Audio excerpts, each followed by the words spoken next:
connaît Ninive? Levez la main, n'ayez pas peur. Et si vous ne connaissez pas, ce n'est pas grave, vous connaîtrez un petit peu aujourd'hui et vous pourrez le lire ce soir peut-être. Un homme. C'est un homme.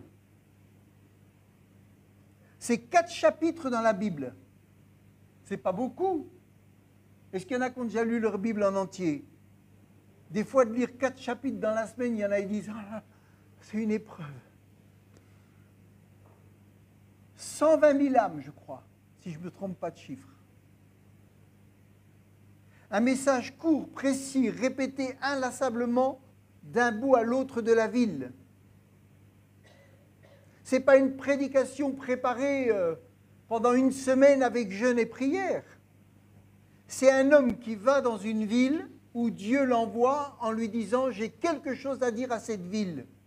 Vous savez ce qu'il a fait? On ne va pas rentrer dans les détails. Il a fait demi-tour, il est parti, il a cherché un bateau pour aller le plus loin possible, non seulement de Dieu, mais de la ville où il devait aller parler. Est-ce que ça vous est déjà arrivé?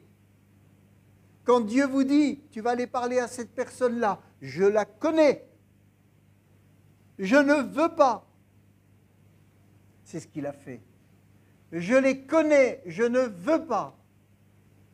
Et il y a eu toute une aventure, une grande aventure avec des miracles, avec des prodiges qui se sont produits. Et au bout d'un certain temps, cet homme, Dieu va le voir à nouveau. Il avait été un peu secoué. Hein. Dieu va le voir à nouveau et il lui dit, s'il te plaît, oh, il ne lui a pas dit s'il te plaît, ce n'est pas marqué en tout cas, tu vas aller dans telle ville, à Ninive, et tu vas adresser la parole que je te dis. Et il est parti, et il est allé. Et si vous cherchez Ninive sur Maps, vous tomberez sur Mossoul, à 4323 km de Dole, 44 heures via la A3 et 453 heures en vélo, à vélo. 5381 km. Ninive. Voilà. Et dans cette ville, qui est bien sûr n'existe plus, mais qui était maintenant, elle est sous terre, il y a eu des fouilles, il y a de la recherche, on a retrouvé des choses, mais Ninive, c'est une ville où Jonas, qui était un Israélite et serviteur de Dieu, est envoyé prêcher. C'était une ville entièrement païenne.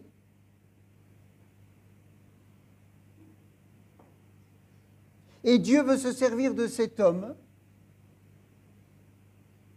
pour aller avertir.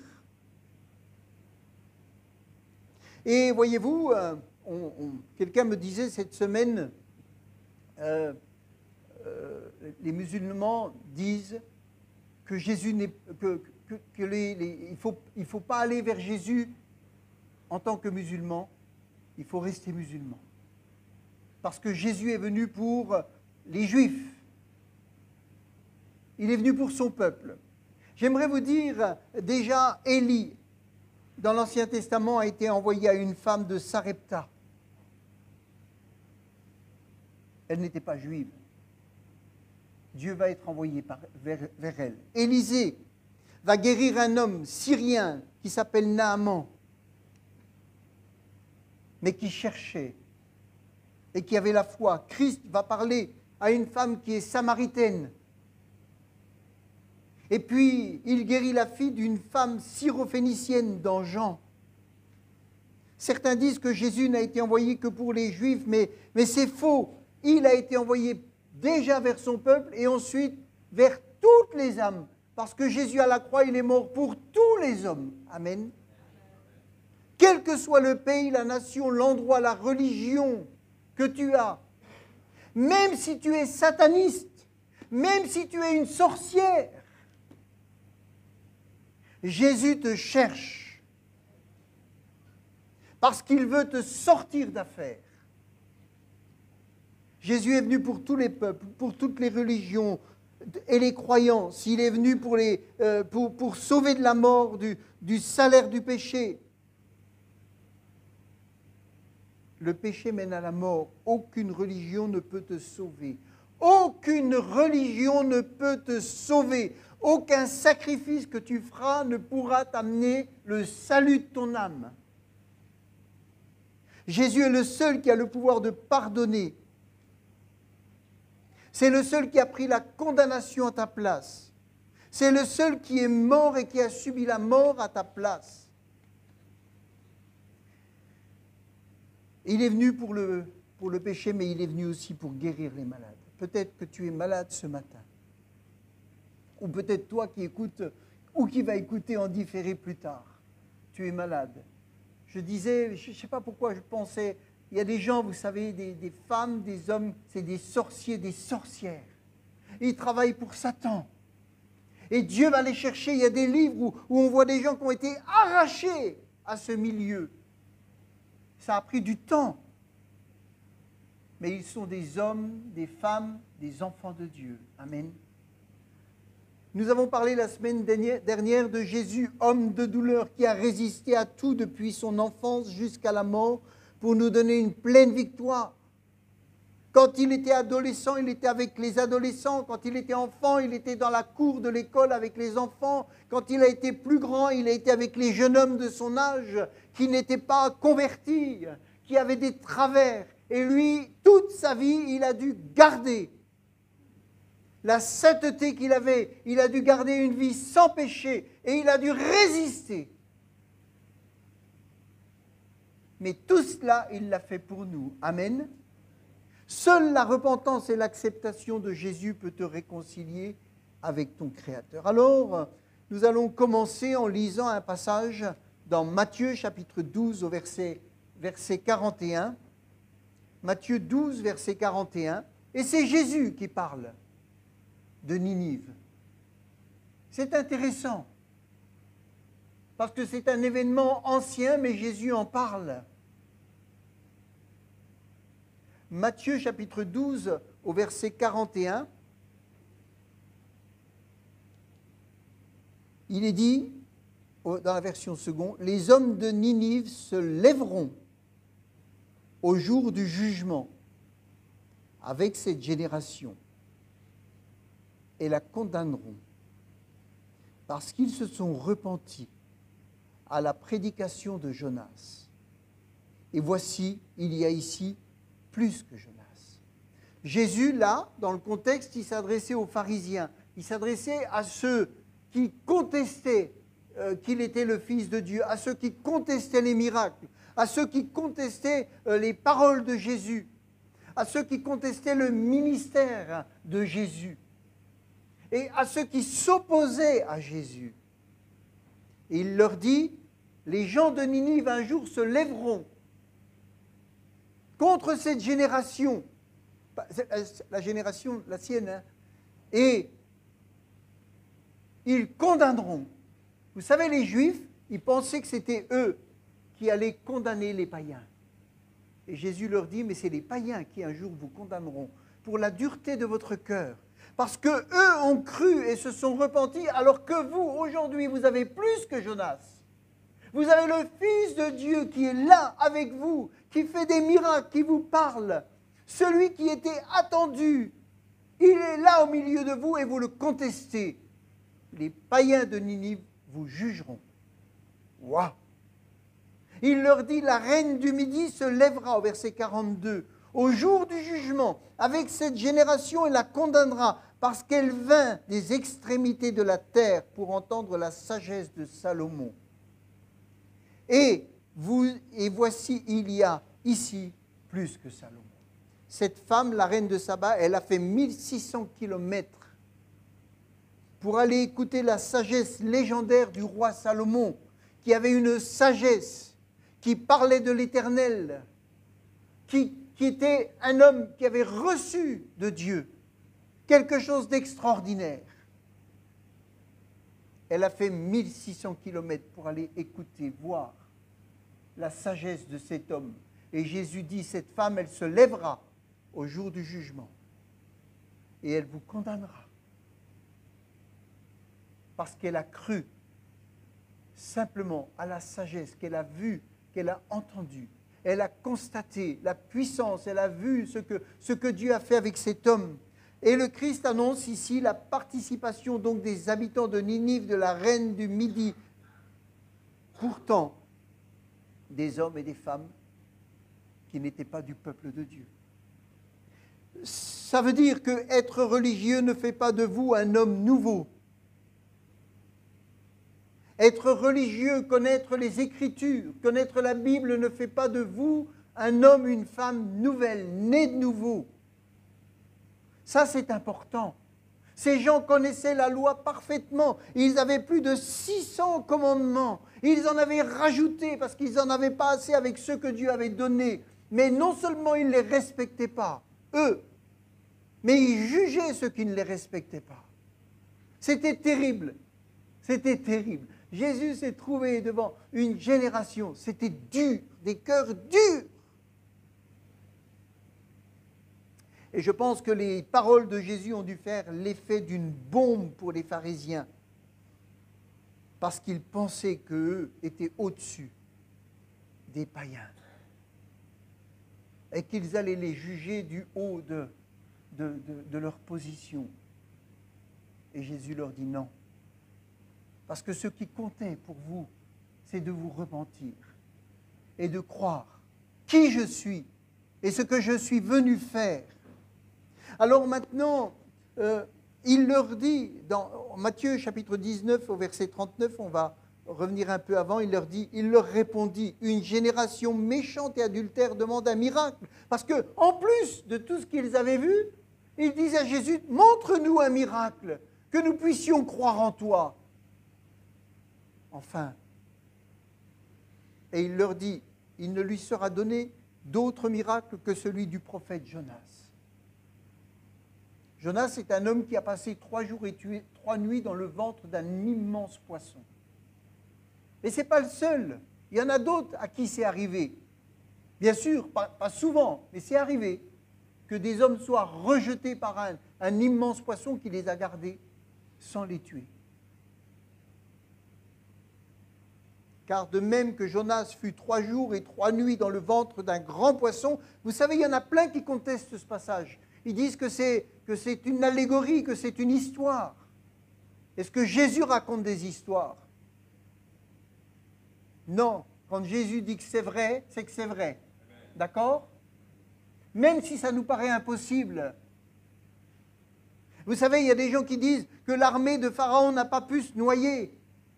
Et que les Juifs, les Hébreux, quand ils sont passés la mer Rouge, ils sont passés dans un endroit où il y avait 40 cm d'eau. Alors s'ils sont passés dans 40 cm d'eau, le plus grand miracle, c'est que l'armée se soit noyée dans 40 cm d'eau. Vous ne croyez pas? Ben oui. La Bible, vous savez, où on la croit, où on la rejette. Oui, bien sûr qu'il y a des choses qui sont difficiles à croire. Mais quand les archéologues cherchent et qu'ils trouvent les preuves, et tout ce qui a été contesté un jour a été retrouvé par des preuves de recherche sous terre. On a retrouvé la ville, on a retrouvé des poteries, on a retrouvé les inscriptions, ce que dit la Bible. Oui, c'est plus facile de contester que de croire. Mais sans la foi, il est impossible d'être agréable à Dieu. Rappelons-nous des paroles de Jésus. Alors, il est dit, car de même que Jonas fut 3 jours et 3 nuits dans le ventre d'un grand poisson, de même le Fils de l'homme sera 3 jours et 3 nuits dans le sein de la terre. Oui, Jésus a passé 3 jours et 3 nuits dans un tombeau. Et il est sorti. Amen. Et il est sorti, vivant. Et Jonas est sorti vivant. Et quand il est sorti vivant, Dieu lui a dit, maintenant, c'est bon, t'as compris? Allez, va et parle. Ils ne voulaient pas recevoir Jésus, ces pharisiens, parce qu'ils n'étaient pas à l'image, à l'idée de ce qu'ils pensaient de comment devait être Jésus.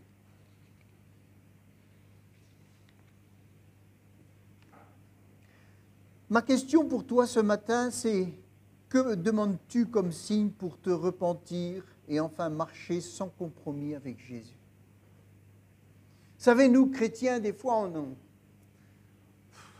on est compliqué. On fouille, on discute, on est là, gna gna gna gna gna gna. Ces gens de Ninive, on va le lire, ils ne se sont pas posés de questions. Ils ont juste compris ce qu'ils devaient faire. Amen. Et je ne dis pas qu'il ne faut pas se poser de questions, mais des fois, quand on sait ce qu'il faut faire, faisons-le. Amen. Tout simplement, faisons-le. Alors, voilà. Peut-être que tu attends des signes pour enfin marcher. Je ne dis pas que tu n'es pas chrétien. Je ne dis pas que tu n'es pas sauvé. Et vous savez, Jonas, c'était un prophète. C'était un prophète. Il appartenait au peuple de Dieu. Mais il n'avait pas envie d'aller à Ninive. Et la raison pour laquelle il ne voulait pas aller à Ninive, c'est qu'il connaissait trop bien Dieu. Ah. Il connaissait trop bien le cœur de Dieu. Et comme il n'était pas, lui, d'accord avec la pensée, avec le cœur de Dieu, il n'avait pas envie d'aller à Ninive. Et des fois, vous savez, on connaît bien Dieu. Et on le connaît tellement bien qu'on se dit non, non, non, non, non, non, non, non, non. Si je fais ce qu'il me dit, je sais ce qui va m'arriver. Si je vais là où il me dit, je sais ce qui m'attend. Je connais trop bien Dieu. Alors, comme je le connais, je fuis. C'est rigolo, hein? On pourrait se dire le contraire. Je connais tellement bien Dieu que je ferme les yeux et j'y vais sans discuter. Ben, ce n'est pas toujours le cas. Ce n'est pas toujours le cas. Et pourtant, c'est ça que Dieu attend. Quel est le message que les habitants de Ninive ont entendu? On va lire dans Jonas chapitre 3 au verset 4. Dans la version Darby, on va le lire dans 3 versions. Jonas chapitre 3 verset 4 dans la version Darby. Pourquoi on commence au chapitre 3? Parce qu'au chapitre 1, il a trouvé un grand bateau et il s'est sauvé. Et au chapitre 3, c'était plus d'un bateau qu'il est sorti, mais du ventre d'un poisson. C'était un peu moins confortable, mais son cœur était plus attentif. Vous savez, des fois dans nos vies, il y a des passages moins confortables. Mais dans ces passages moins confortables, on est des fois plus attentif. Ne nous étonnons pas que quelquefois le Seigneur nous fait passer par des moments moins confortables. Parce qu'on ouvrira mieux nos oreilles et notre cœur. Et Jonas 3, verset 4, et Jonas commença à entrer dans la ville le chemin d'un jour. Et il cria et il dit, encore 40 jours, et Ninive sera renversée. Dans une autre version, dans Jonas, version seconde, il est dit, Jonas fit d'abord dans la ville une journée de marche. Il criait et disait, encore 40 jours et Ninive est détruite. Et dans la version Semeur, il dit, Jonas entra dans la ville et commença par y marcher toute une journée en proclamant dans 40 jours, une catastrophe viendra sur Ninive. Une catastrophe viendra sur Ninive. On va revenir maintenant au verset 1, au verset 1, toujours dans Jonas 3, verset 1, dans la version Semeur, il est dit, l'Éternel adressa la parole une seconde fois à Jonas, en ces termes, mets-toi en route, va à Ninive, la grande ville, et proclame là-bas le message que je te communique. Jonas se mit en route et se rendit à Ninive comme l'Éternel le lui avait demandé. Or, Ninive était une ville extrêmement grande et il fallait 3 jours de marche pour en faire le tour. Jonas entra dans la ville et commença par y marcher, etc., etc. Et il dit dans 40 jours. Cette catastrophe, ce n'était pas du bluff. Ce n'était pas quelque chose comme ça pour leur faire peur et qui n'existait pas. il y avait un jugement qui était là sur l'Assyrie, parce que ces gens étaient méchants, parce qu'ils avaient des ennemis, et parce qu'ils risquaient vraiment d'être détruits. On va le lire dans Jonas chapitre 1, verset 1. Jonas chapitre 1, verset 1. Je ne regarde pas s'ils suivent, mais je pense que oui. Jonas 1, verset 1. Voilà, merci. L'Éternel adressa la parole à Jonas, fils d'Amittai, en ces termes: mets-toi en route, va à Ninive, la grande ville, et proclame des menaces contre ses habitants, car l'écho de leur méchanceté est parvenu jusqu'à moi. L'écho de leur méchanceté est parvenu jusqu'à moi. Les gens de Ninive se connaissaient. Ils savaient comment ils vivaient. Ils savaient le mal qu'ils faisaient. Ils savaient comment ils traitaient leurs ennemis.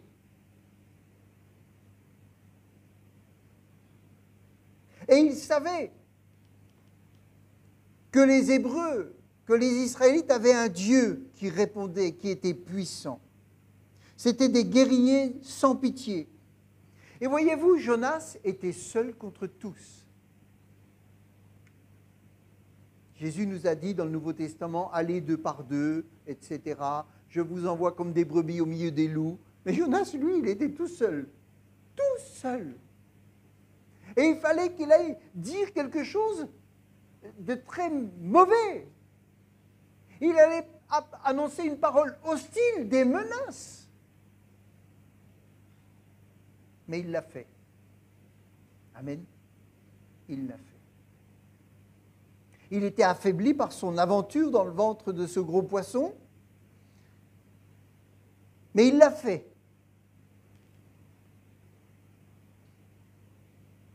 Et savez-vous ce qui s'est passé? C'est très intéressant ce qui s'est passé.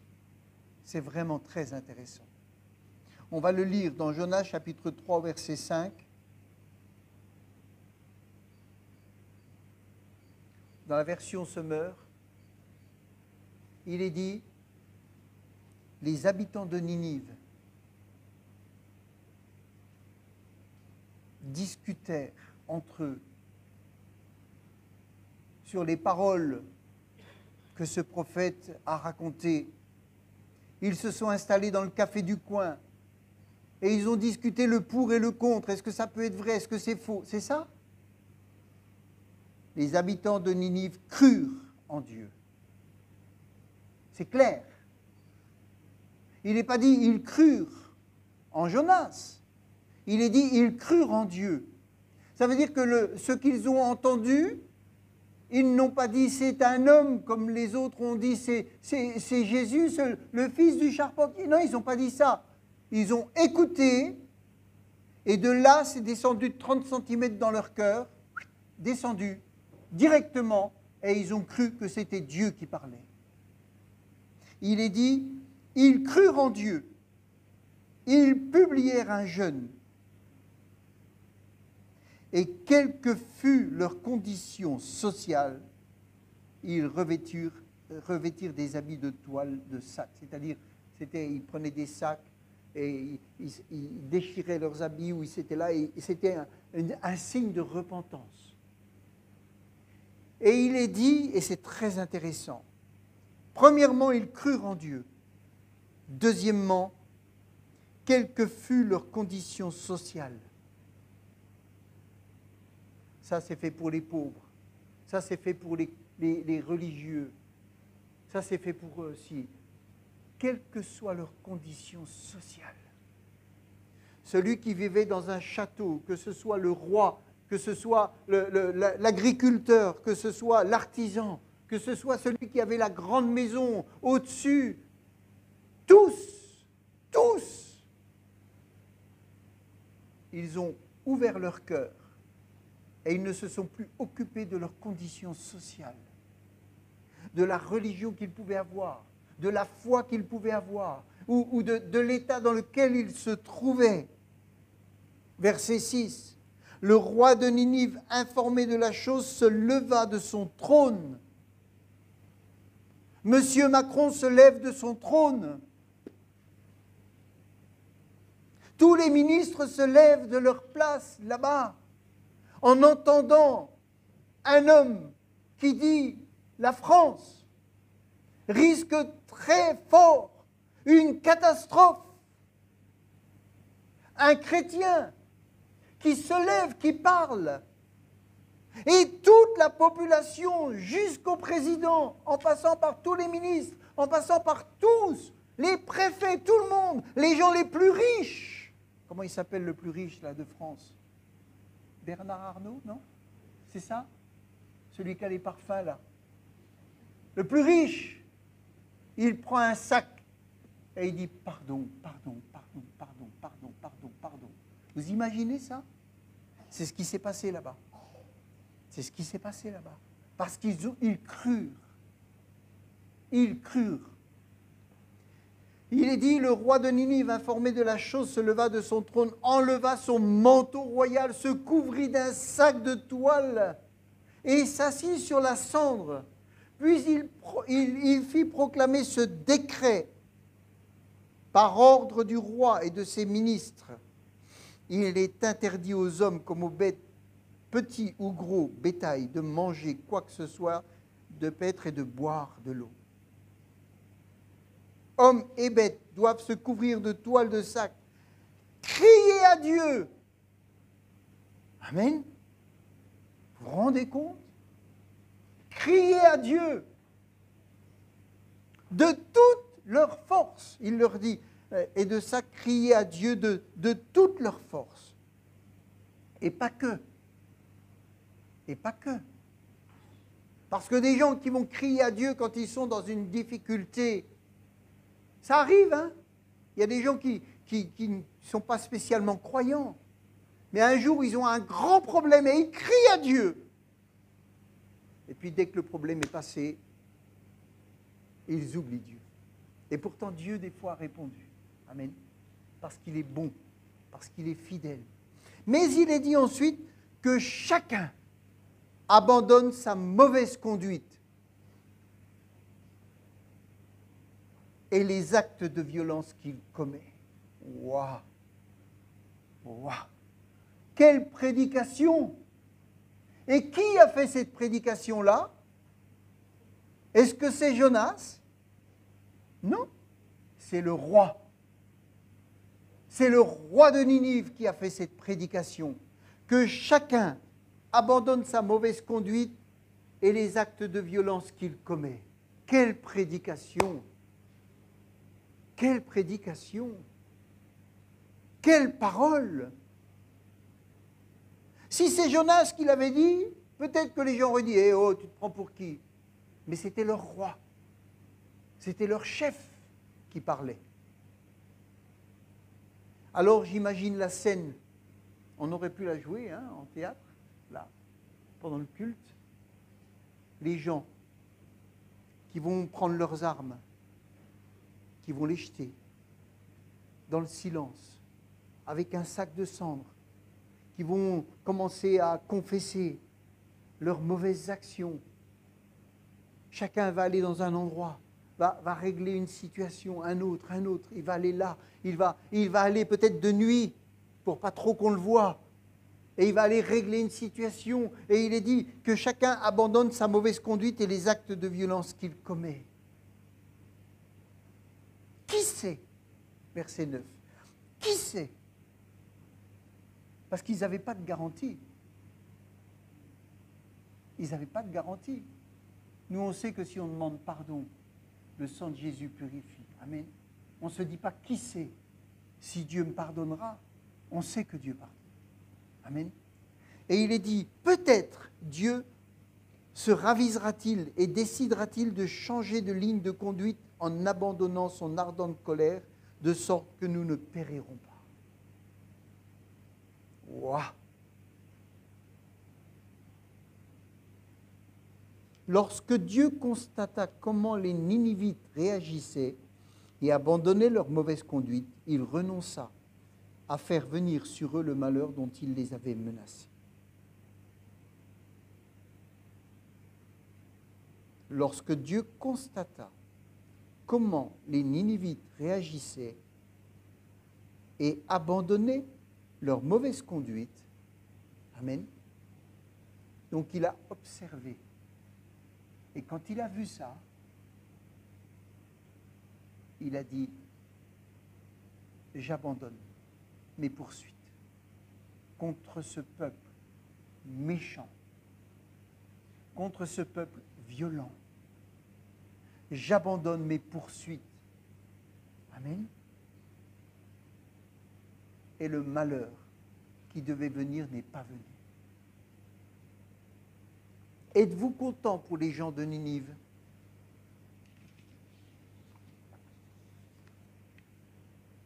Est-ce que vous êtes content pour les gens de Ninive?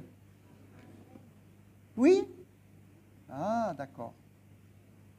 C'est bien. Mais si les gens de Ninive avaient été vos voisins,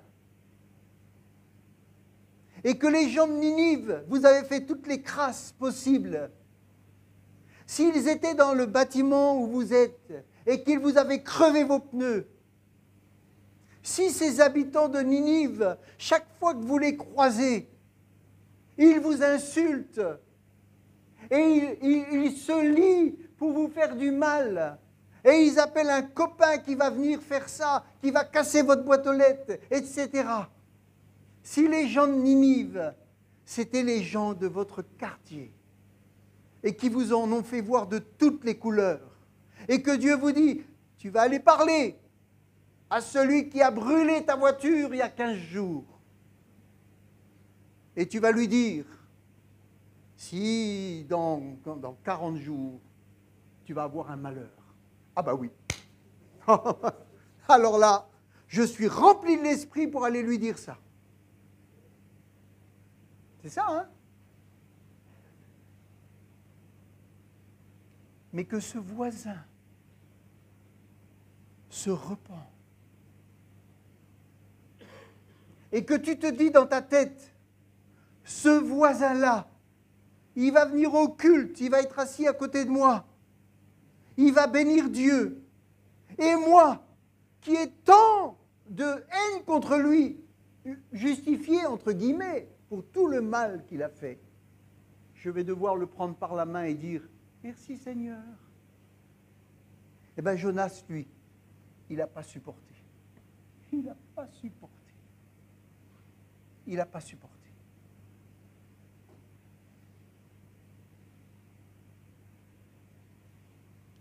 Il n'a pas supporté.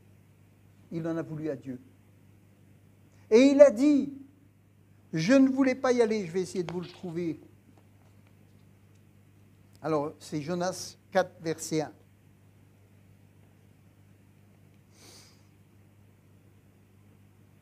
Jonas 4, verset 1, il est dit, Jonas le prit très mal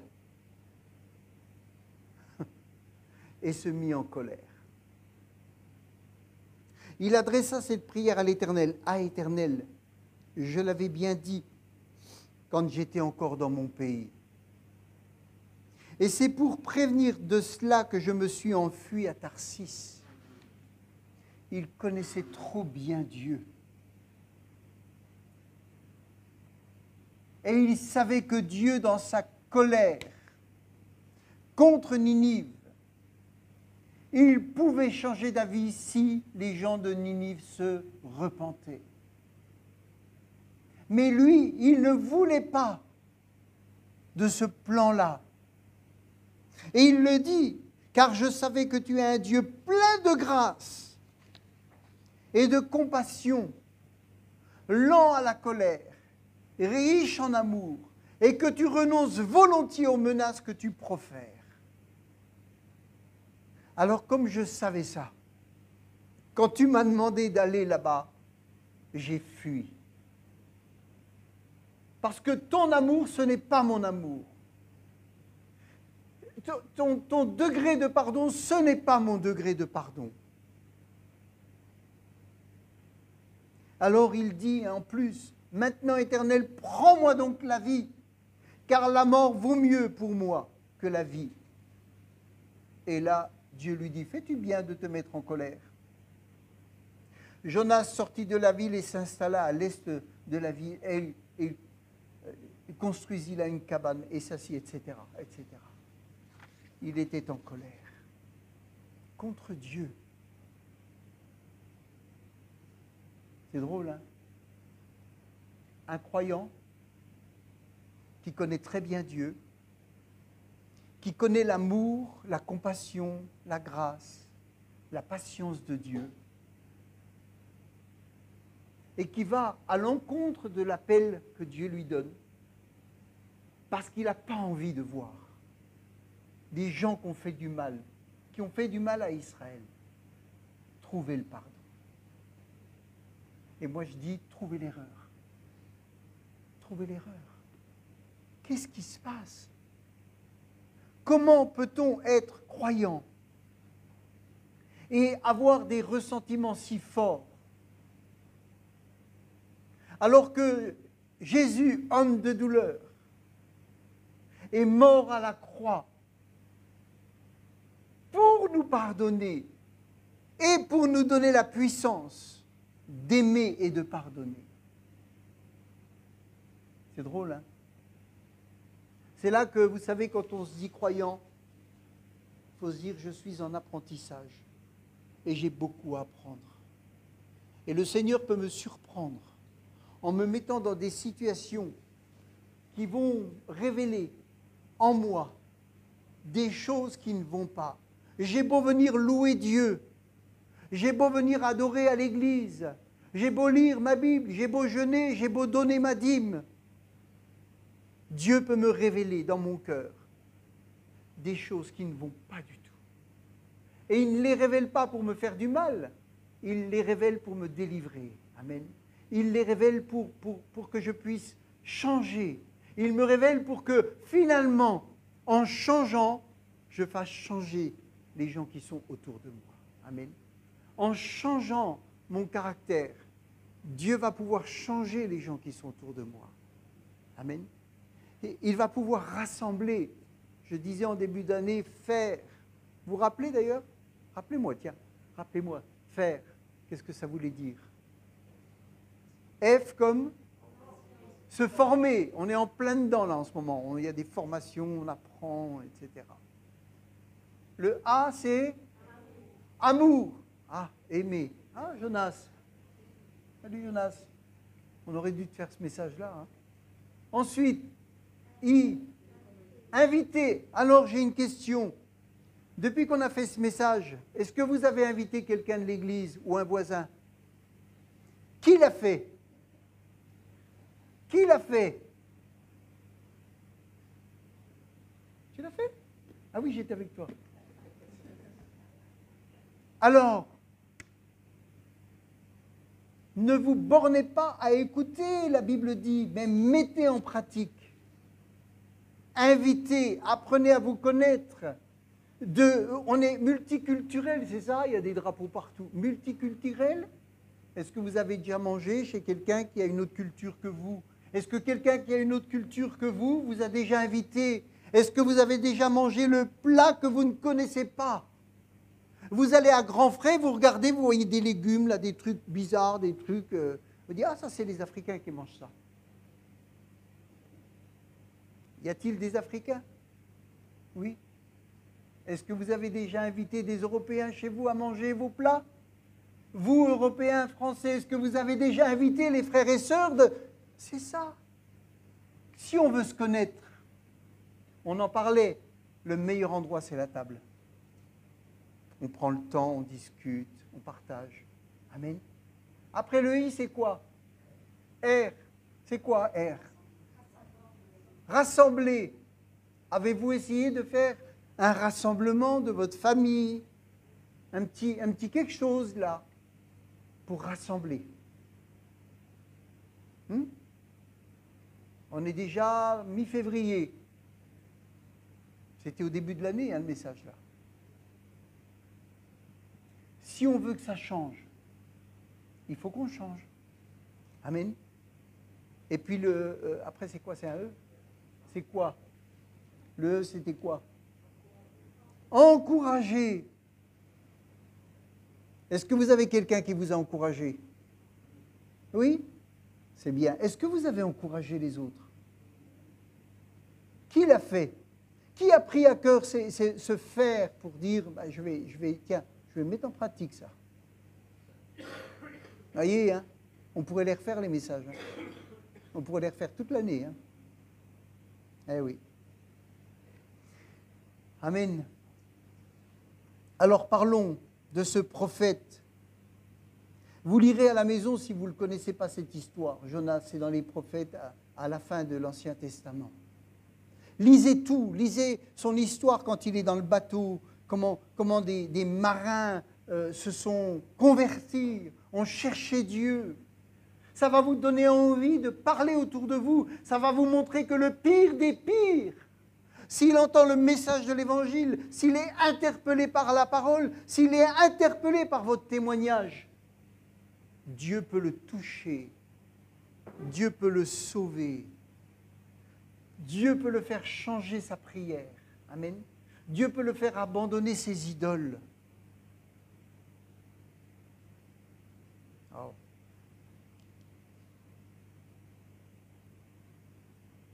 Je vais vous lire un témoignage. Je ne sais plus trop où j'en suis dans le temps, mais je vais vous lire un témoignage. C'est une jeune fille, 17 ans. Elle dit, j'ai choisi d'ouvrir la porte à Jésus. Je m'appelle Jessica, j'ai 17 ans. Je vais vous raconter une partie de mon histoire. Cadette d'une fratrie de 5 enfants, issue de 3 pères différents. Je suis d'origine espagnole, angolaise et brésilienne. Ah ben voilà, multiculturelle elle, hein. Elle va manger de tout. Hein. Née dans une famille catholique, j'ai eu l'occasion d'aller au catéchisme lorsque j'étais petite. On m'a parlé de Dieu et de Jésus, mais durant toutes ces années, je n'ai jamais connu le Seigneur personnellement. J'ai grandi dans un environnement familial difficile. À la maison, sévissaient beaucoup de conflits et de bagarres. J'ai même fugué plusieurs fois. En grandissant, je suis devenue une jeune fille froide, dépourvue de sentiments, colérique et très impulsive, décrite même comme une personne méchante. C'est quelqu'un qui était blessé. Plusieurs événements ont bouleversé ma vie. Lorsque j'avais 17 ans, mes parents se sont séparés. Lorsque j'avais 10 ans, mes parents se sont séparés. Cela m'a fait beaucoup de mal et creusé en moi un vide encore plus profond que celui que je ressentais déjà. Suite à cette séparation, ma relation avec ma mère s'est gravement dégradée. Triste et en colère, elle déversait son mal-être sur moi, ce qui a généré dans mon cœur une profonde animosité à son égard. Afin de combler le manque d'affection dont je souffrais, je me suis réfugié dans des relations amoureuses passagères. Et j'ai subi également un choc émotionnel très violent qui m'a fait perdre toute ma confiance en moi. Outre cela, ma relation avec mon premier amour m'a terriblement meurtri. Et 1 an après notre rupture, j'ai été diagnostiqué en dépression sévère avec des troubles anxieux et des envies suicidaires. En juillet 2020, une amie m'a proposé de l'accompagner au groupe de jeunes de l'église du Réveil, ce que j'ai aussitôt accepté. Ce soir-là, le prédicateur a parlé du péché et de la manière dont Christ a souffert pour nous par amour. J'ai immédiatement été frappé par cet amour de Jésus et par ce qu'il a fait pour nous, par grâce. Cela m'a poussé à revenir tous les vendredis afin de participer à ces réunions. On pourrait dire, ça y est, 1 mois plus tard, j'ai dû être hospitalisé car mes jambes ne me portaient plus. Il m'était soudainement impossible de marcher. J'ai découvert par la suite qu'il s'agissait d'un burn-out. En effet, je me trouvais dans un tel état de mal-être psychologique que mon cerveau n'arrivait plus à le supporter. Elle ne pouvait plus marcher. Sa tête ne fonctionnait plus et son corps ne marchait plus. Un mois plus tard, j'ai dû être hospitalisé car mes jambes ne me portaient plus. Ah oui, voilà. En effet, voilà. Mes 2 premières semaines d'hospitalisation ont été un calvaire. J'en voulais à Dieu car je le tenais pour responsable de ce qui m'arrivait. Qu'est-ce qu'on a lu avant? Quelques semaines avant, elle venait aux réunions, elle était époustouflée par l'amour de Dieu. Et là, dans sa chambre d'hôpital, elle en voulait à Dieu. Elle pensait qu'il était responsable. Au début de la 3e semaine d'hospitalisation, j'ai réalisé qu'il ne me restait que 2 solutions. Soit de continuer à me lamenter sur mon sort, soit de prier. Alors ce soir-là, j'ai choisi la 2e option.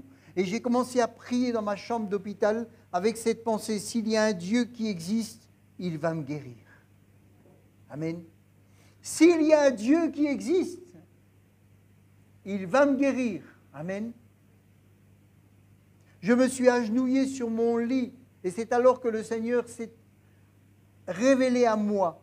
Soudain, ma chambre a été remplie de sa présence. Puis je l'ai entendu me dire, ça va aller ma fille. Je suis avec toi. Il a tenu parole. 1 semaine après, j'avais retrouvé l'usage de mes jambes. Je courais à nouveau. J'ai alors accepté Jésus dans ma vie et je l'ai reçu comme mon Sauveur et Seigneur. Avant, elle avait été touchée, mais après, elle a accepté Jésus. Amen. Vous voyez, il y a des étapes dans la vie. Il y a des étapes. Dès ce moment, ma transformation a été radicale. La fille froide, sans amour que j'étais, a laissé place à une nouvelle créature. On dit maintenant de moi que je suis une véritable lumière, un rayon de soleil partout où je passe. Auparavant, j'avais beaucoup de mal à pardonner à tous ceux qui m'avaient fait du mal. J'ai dès lors été capable de leur pardonner. Avec Jésus, le pardon est devenu comme une évidence. Et c'est une grâce. Ma relation avec ma mère s'est également apaisée. J'ai enfin pu lui témoigner mon amour et la serrer dans mes bras.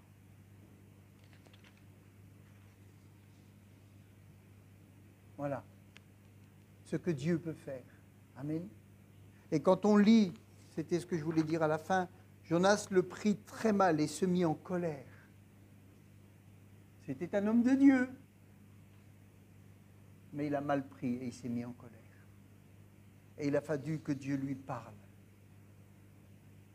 Fais-tu bien de te mettre en colère à cause de ce ricin, parce que Dieu lui avait fait pousser un ricin et il l'a séché dans la nuit. Oui, je fais bien de me mettre en colère au point de désirer la mort. Alors l'Éternel lui dit, tu t'apitoies sur ce ricin, c'était un petit arbre, qui ne t'a coûté aucune peine, que tu n'as pas fait pousser et qui est sorti de terre en l'espace d'une nuit et a péri la nuit suivante. Et tu voudrais que moi, je n'ai pas pitié de Ninive, cette grande ville où vivent plus de 120 000 personnes qui ne savent pas distinguer le bien du mal, sans compter les animaux en grand nombre. L'amour de Dieu. Amen. Qui veut qu'on aille, qu'on parle. Aujourd'hui, on n'est pas là pour faire des menaces aux gens. Les menaces, ils les ont tous les jours. Le ciel peut leur tomber sur la tête, l'eau peut remonter dans leur maison, le soleil peut les brûler, les aliments peuvent les empoisonner, la terre peut trembler devant eux. Les menaces sont là. On doit parler de l'amour de Dieu. Amen. Si tu appelles l'amour de Dieu, ta pièce, comme pour cette jeune fille, peut être remplie de l'amour de Dieu. Amen. Peut-être que si tu te repens, si tu abandonnes tes mauvaises voies, si tu abandonnes le chemin, tes pensées là qui veulent faire du mal, tu abandonnes tout ça. Ça va changer pour toi. Amen. Parce que Jésus est déjà mort et t'a déjà pardonné. Reconnais-le simplement et tu vas voir combien la grâce de Dieu peut venir dans ta vie. Amen. Alors nous, peuple de Dieu, qui avons peut-être des cœurs quelquefois comme Jonas, demandons à Dieu de nous changer. Amen.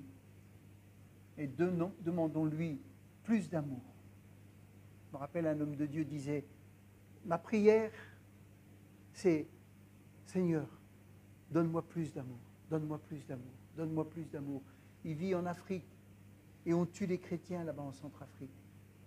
Et disait, Seigneur, donne-moi plus d'amour, donne-moi plus d'amour, donne-moi plus d'amour. Et il pouvait prêcher à des gens qui étaient ennemis. Amen. Gloire à Dieu. Je vais m'arrêter là. Père éternel, tu vois, nous te connaissons. Nous avons reçu tes grâces. Nous avons reçu ton pardon. Nous avons reçu ta vie.